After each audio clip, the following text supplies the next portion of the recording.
Use the Force. Now the subject I'm going to talk about in this video is owning a motorcycle instead of a car. Because people often ask me saying, well look, I'm about to be looking into whether I'm going to be getting a car or a bike. I'd like a bike, but I'm wondering if it's sort of practical enough for me actually to be able to do the things that I need to do. And that's a bit of an odd question for me to answer in so much as it depends where you live. It depends what you want to do. It depends if you have a hobby like golf. You know, so asking a question like that to me is kind of pointless.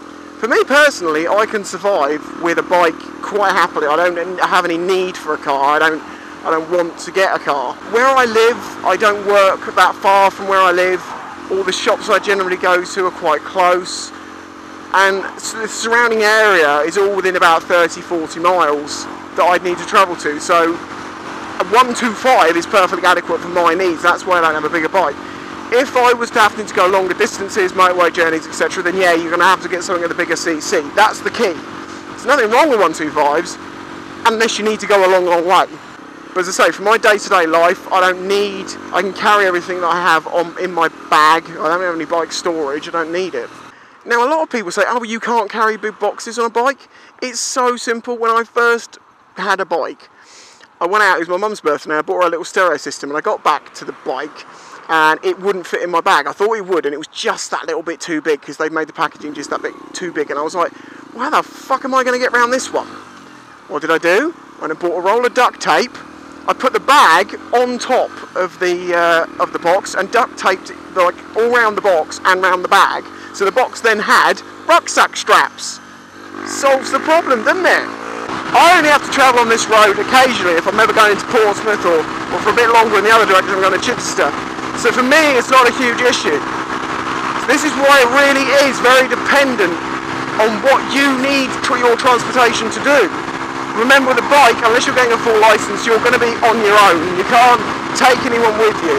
You are limited in what you can take with you. You've got college work, like we're doing art or design or something in, well, no, it's computerised, well, not art, but you know what I mean? Like, you've got big folders and stuff. You can't take that on a bike. It's not feasible. So you might need a car. But generally, I mean, I think most people could get by with a bike instead of a car. Generally. I mean, you have to get stuff delivered to you sometimes rather than going picking it up. That's the compromise you have to make. But then you have to remember that a motorcycle in the UK these days is so much cheaper. So the question of should I get a bike over a car is completely down to you. But I will say this much, if you have a car, you have a car. It is a car, it is a box. It goes along the road, and that's pretty much all it will do.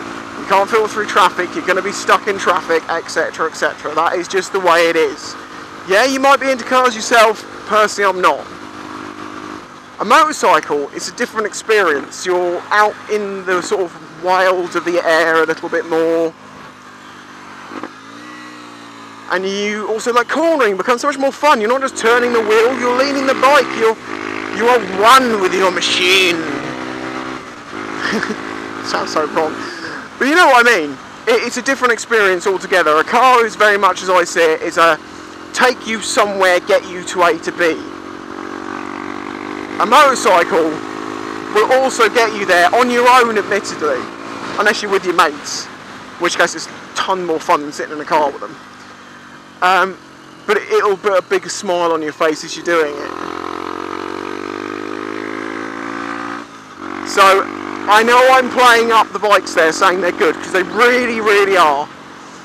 But if you're making that decision to whether you're going to buy a bike or a car, then you have to be a bit more serious about it. If you're just thinking, should I get a bike? Yes, you should get a bike. No questions. Should I get a bike instead of a car?